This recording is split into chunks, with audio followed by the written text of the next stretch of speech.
Kok dapet anak laki-laki ibarat cincin jari manis pemenan ayah jo bundonyo limpah pe rumah nang gadang pembangki batang tarandam papuih malu di kaniang panjawek kato tengah medan. Kita peliaro anak goyo dafir kecek Fir'aun labara anak laki-laki nang kita bunuh. Kini dapet anak laki-laki dia awak dipeliaro. Ba'a kecek orang banyak kawak begoc.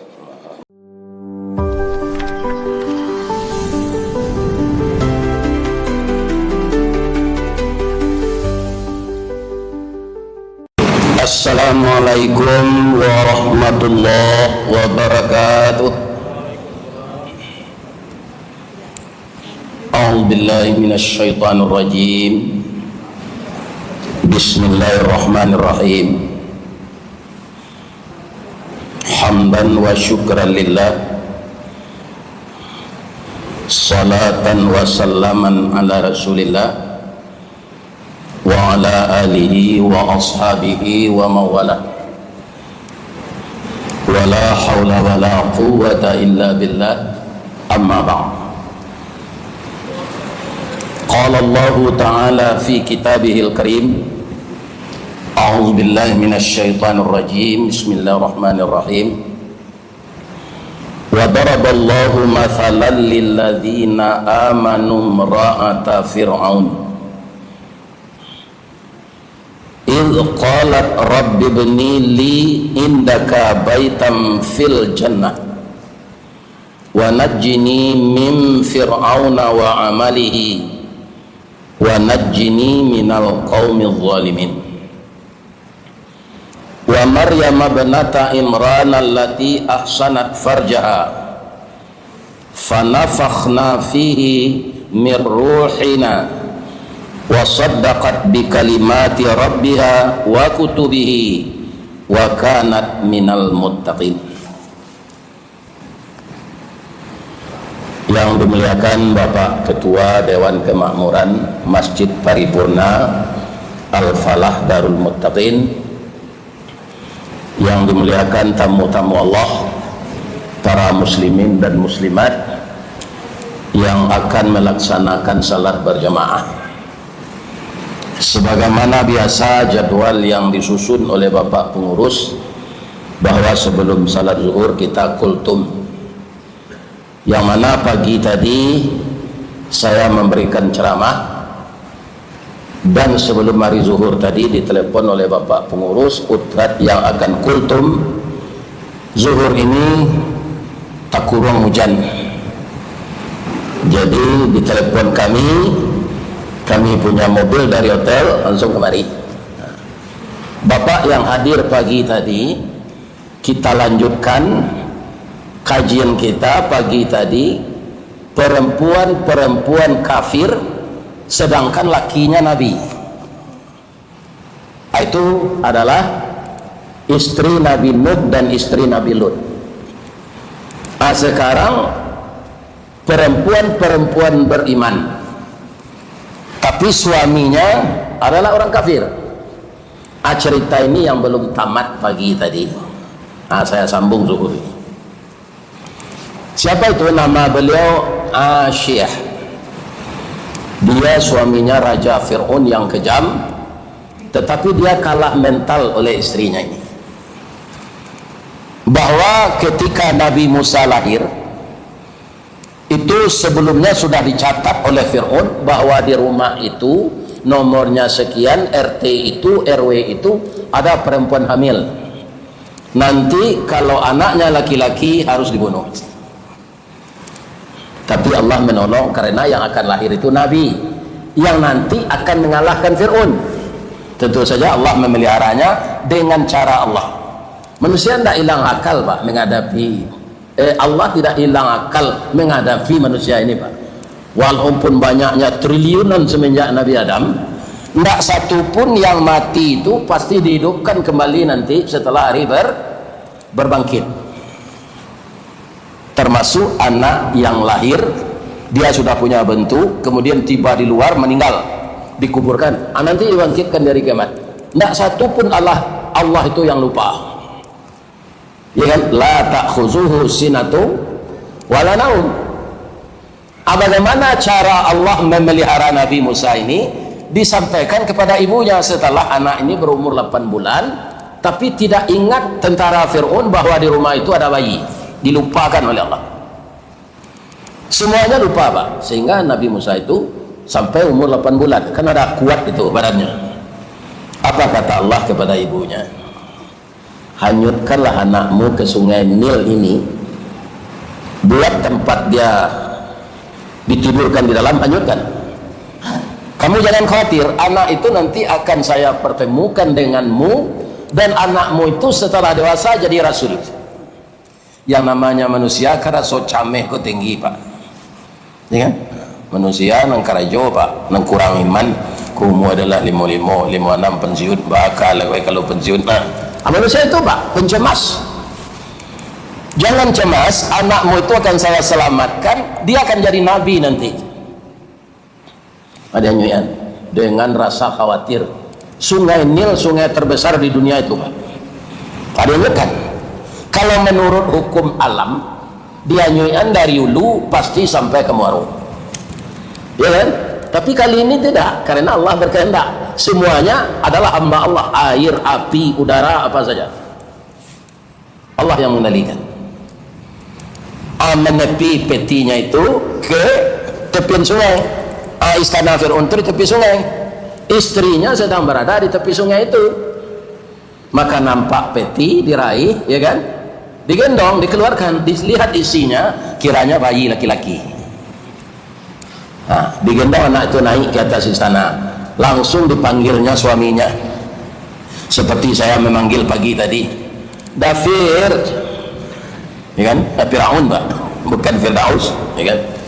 Apa dia kecil Fir'aun, awak dapat anak di batang air, Dafir, laki-laki polisi je Fir'aun, laki-laki. Kok dapat anak laki-laki ibarat cincin jari manis pemenan ayah jo bundonyo, limpah pe rumah nang gadang, pembangkit batang tarandam, papuih malu di kanyang, penjawik kato tengah medan. Kita pelihara anak kaya Dafir, kecil Fir'aun labara anak laki-laki nak kita bunuh. Kini dapat anak laki-laki dia awak dipelihara, ba'a kecil orang banyak kawak begitu, ya kan? Anak kau harus dibunuh, sentak pisau, ya kan?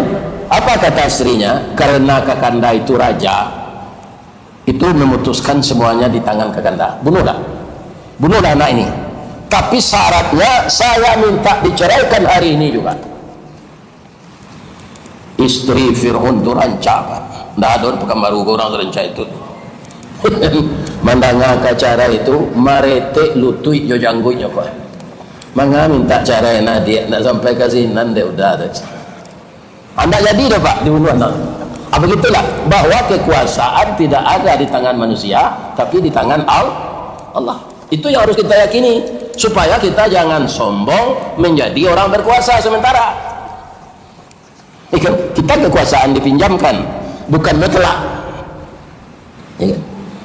Jadi Raja Fir'aun yang sangat gagah tu, Pak, takui dek bini. Jadi raja kalau lah takui dek bini itu lah mereka jatuh tu, Pak. Apa ada yang takui dek bini? Jangan takui dek bini, awak kepala rumah tangga, ya kan? Walaupun istri itu punya gaji, punya aset, jangan takui juga, ya kan? Anak itu menangis lah, Pak, ingin nak menyusu. Siapa menyusuan? Istri Fir'aun itu tidak beraya susunya. Apa orang rumah Pak kan lainnya beranak kita ya susunya dan ada kan. Nah itu kalau beranak kita ya tak beraya susunya tu. Dibuatlah pengumuman di tepi jalan, sia nanamuh menyusuan anak rajo, 3 fasilitas disediakan. Pertama, dikasih gaji bara cukui. Bara kecukui gaji, anda ada perusahaan seperti itu gini terus, Pak, ya? Yang kedua, tinggal di istana. Yang ketiga, pajak nak membayar. Berbondong-bondonglah ibu-ibu datang ke sana ingin menyusukan anak raja. Tidak ada Nabi Musa kamu ada, Pak, iya kan? Tak mau menyusui orang. Dikabaran dek kakaknya ke induknya, adik awak di istana, dipungut di istri Fir'aun. Ya kan, celaka yang maka jalan ini tak mau menyusui orang lagi. Apa ibu Nabi Musa ke sana? Tidak satu pun orang yang tahu bahwa ibu yang baru muncul ini ibu bayi ini. Bayi itu amaknya tibola, soalnya betul pak. Nyusuan dua-duanya. Inilah janji Allah. Anakmu akan saya kembalikan kepadamu. Ya kan? Hanya menyusun anak. Dapat gaji. Menyusun anak sendiri digaji. Dek Fir'aun. Coba bayangkan pak. Maka kita jangan coba-coba menantang Allah. Allah itu tidak akan bisa dikalahkan. Ya kan? Digaji di Fir'aun, tinggal di istana, tidak mengapa-ngapa aja hotel bintang 5 istana Fir'aun itu sudah pak. Ya kan? Tungkeknya saya ameh, kurisinya ameh. Kalau dia boleh tungkek sana ameh, tidak pernah nampak lah.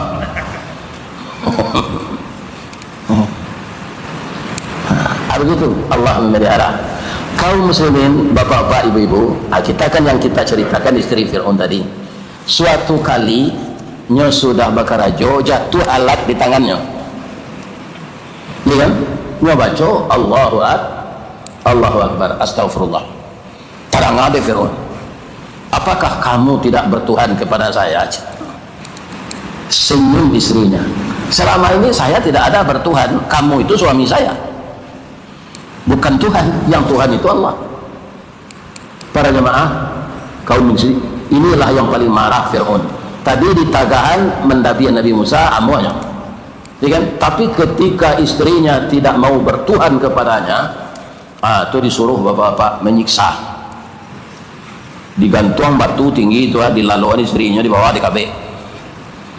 Kalau kamu mau bertuhan kepada saya, tidak jadi siksa ini saya jatuhkan. Ya kan? Tapi istrinya tidak mau. Innalladzina qalu rabbuna Allah summa istaqamu.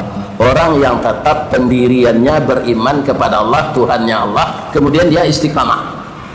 Tatanazzalu alaihimul malaika, turun malaikat memeliharanya. Ya kan? Batu itu dijatuhkan pak ke tubuh Siti Aisyah itu, tapi angoknya lah ambil di malaikat dulu. Jadi yang diimpi batu itu bangkai lah. Kalau bangkai diimpi batu le dalam memakiannya. Apa ada memandian orang mati? Coba karate orang malam mati itu sedang memandian, nak kado kayaknya memaki terus. Kamu anggotnya tak boleh. Ya kan? Jadi roh Siti Aisyah itu sudah diangkat ke tempat yang tinggi oleh Allah, diselamatkan, ya kan? Maka yang disiksa tubuhnya. Nah, apa kata Siti Aisyah ini dulu kepada Allah?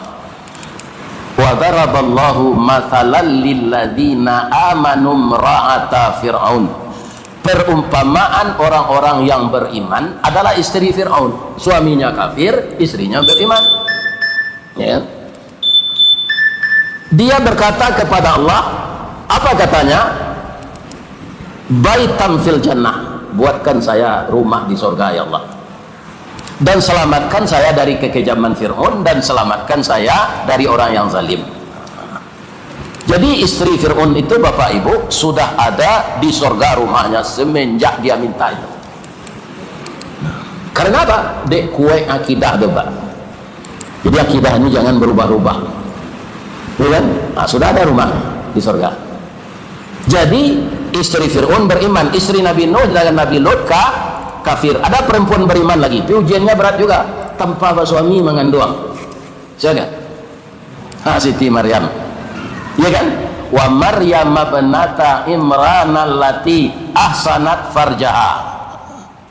Contohnya perempuan taat adalah Maryam anak Imran. Dia memelihara ahsanat farjaha, dipeliharanya kemaluannya.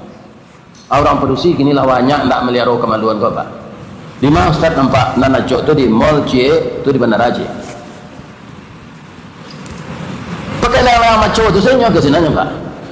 Cuma bahannya gak tabah dari celana dalam biasa. Ya kan? Akak berpiciang saya tu tak nampak lo jalan lo. Kan eskalator tu naik ke ruang tunggu kata. Dewanya lah dete. Kita soya itu. Kecil Ustaz dan Saad Latif dilihat berdosa, tak dilihat barang bagus. Nih bapak ibu, itu berusi gini di mall-mall je. Itu bukan orang asing saja, orang kita udah banyak begitu. Nggak kekinya makai membuka auratnya tu dapat. Nggak ada orang Somalu deh. Iya kan? Siti Maryam tu nyoba pelihara auratnya. Nyo sampai endek malaikat Maryam. kamu akan diberi oleh Allah Isa anak Maryam. Bagi cik ambo kau bisa mengandung, tak mungkin ambo tak disentuh laki-laki. Ini kan? Allah itu berbuat sekehendaknya. Itulah perempuan yang sangat apa? Jadi perempuan yang baik, istri Fir'aun dan Siti Maryam dicontohkan Allah dalam Quran, dalam ayat ini. Yang kafir istri Nabi Lut dan Nabi. Jadi istri Nabi Lut tu dan Nabi Nuh tu masuk neraka, apa? Istrinya, adiknya dah. Istri Fir'aun masuk surga. Kemudian yang masuk surga lagi Nabi Ibrahim dengan istrinya. Ibu-ibu mana yang pilih wanita itu? Seperti Nabi Ibrahim, seperti istri Fir'aun, atau seperti istri Nabi Lut? Mana ibu-ibu pilih? Jangan baik-baik itulah. Tapi yang mau menganjurkan, pilihlah serupa istri Fir'aun, Siti Maryam. Sebab itu, kalau dipilih istri Nabi Ibrahim, nyoba bini dua. Ibu-ibu tak kena muah di madu dah. Mudah-mudahan contoh-contoh ini menjadikan bahwa orang kafir ada beristri beriman karena istrinya dapat hidayah.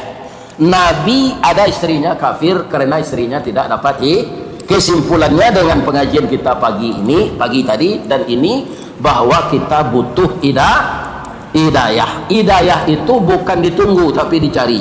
Salah satunya apa? Salat berjamaah inilah. Ihdinas siratal mustaqim. Itulah kultum kita. Itu tidak kultum dari tempat agak panjang ketua. Kalau ada yang salah, Pak, ambo mohon maaf. Assalamualaikum warahmatullahi wabarakatuh.